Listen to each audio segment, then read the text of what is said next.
I add my welcome.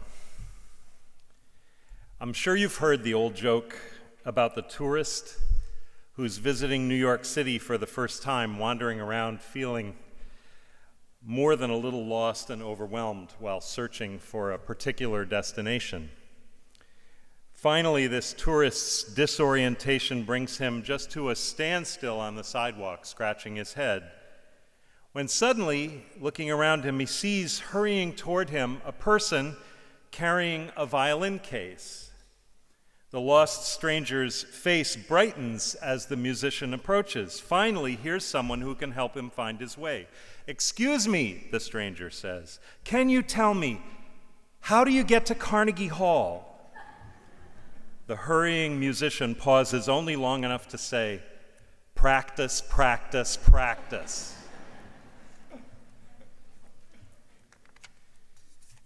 Musicians and athletes know better than just about anyone that all their work leads ultimately back to the same place.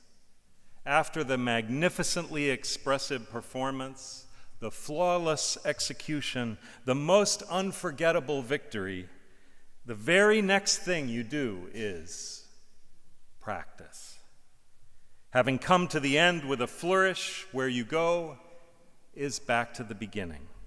Because no matter how the performance went, the next step is always practice. It intrigues me to think of going back to the beginning at this time of year as returning to the season of practice, practice, practice.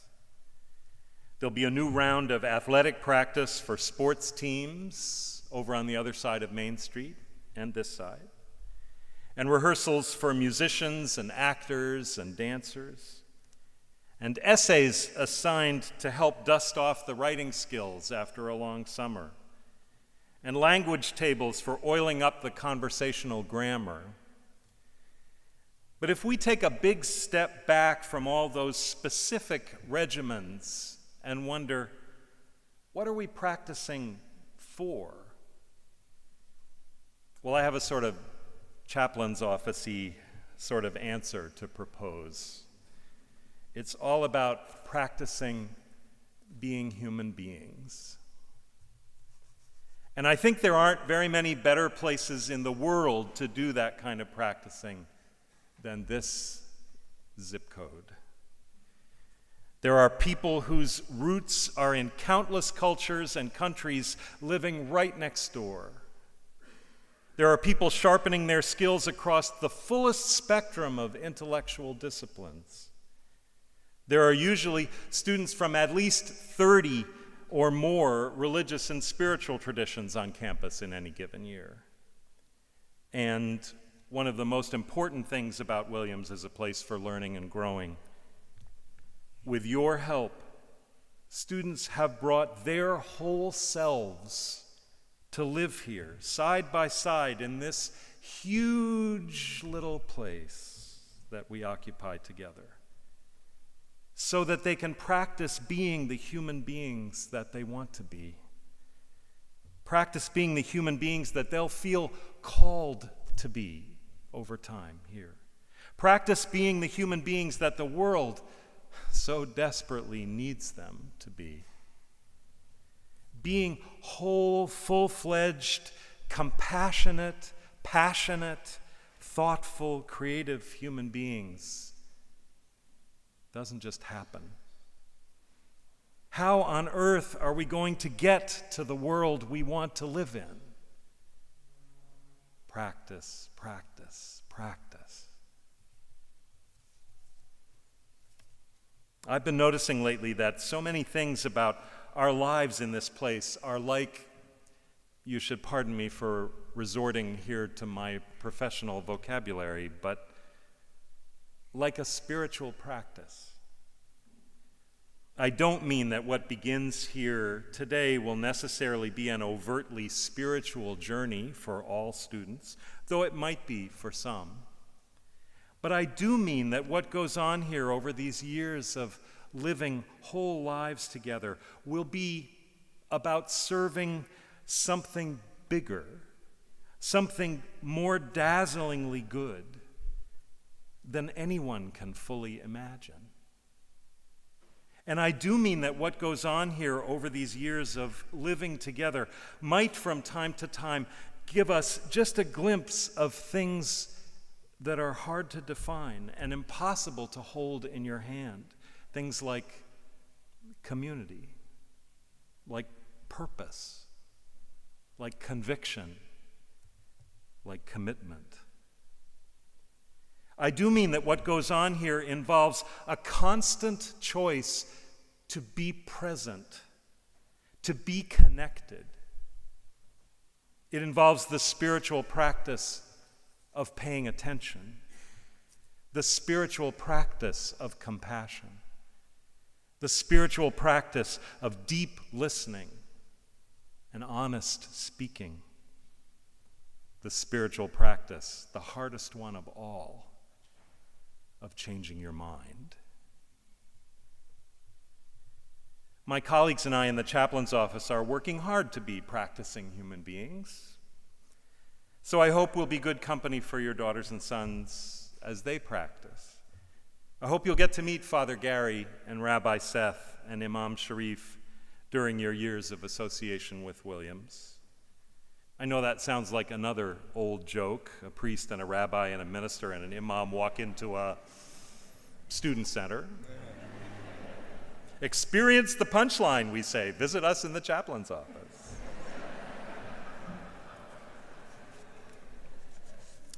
Yes, we spend time saying Mass and cooking Shabbat dinners and leading prayers and planning for celebrations of Eid al-Adha and Yom Kippur and Diwali and Bodhi Day, all of that.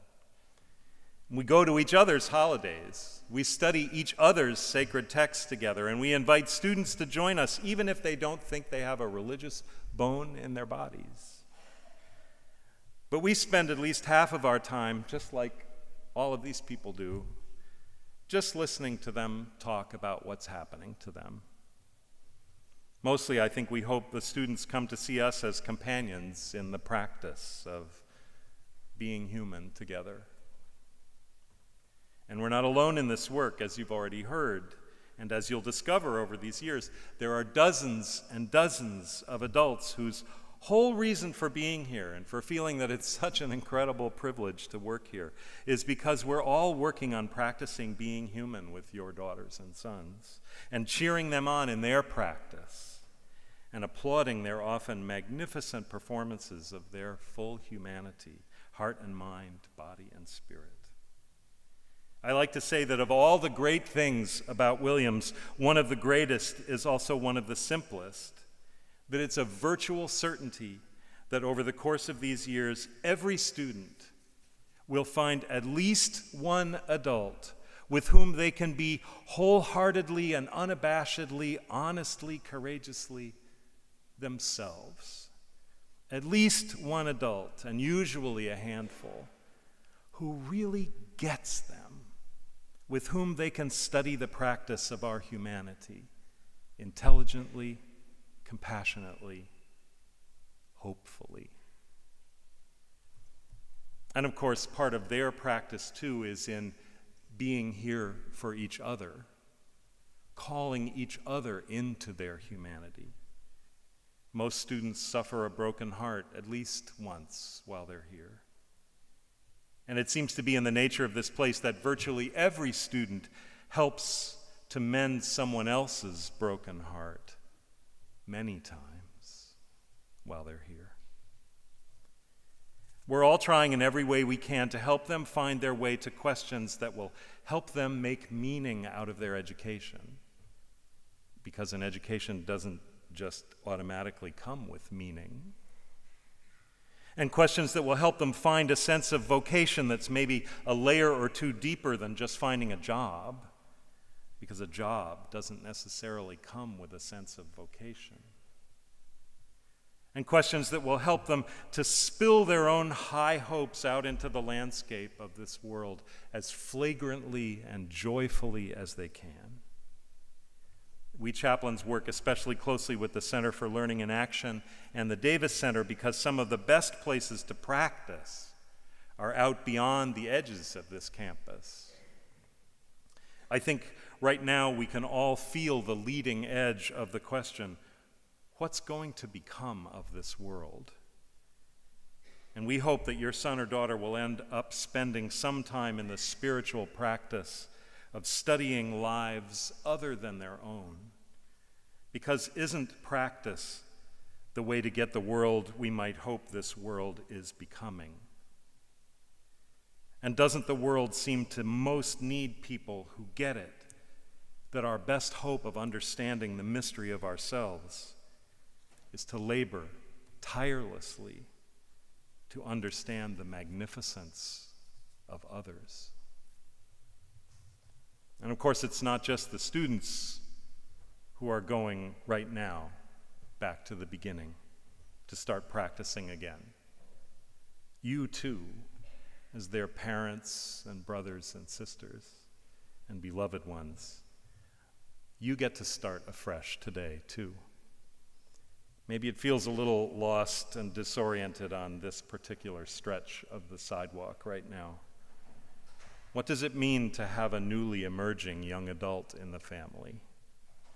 What does it mean to be a parent or a brother or a sister of someone who's in that huge little place in Massachusetts, honing the practice of their very particular humanity to such a high luster? How do you hold on while letting go? How do you hold their freedom and your hopes in the same heart? How do you get from here to commencement? Practice, practice, practice. So thank you for bringing them to this season for the spirited practice of being human. And thank you for the magnificence of the humanity that you have already so obviously instilled in them. Here we are all again, back at another beginning. Wherever the journey leads from here, for you, for them, for us, may it be honest and lively and generous, and most of all, human. Safe travels home.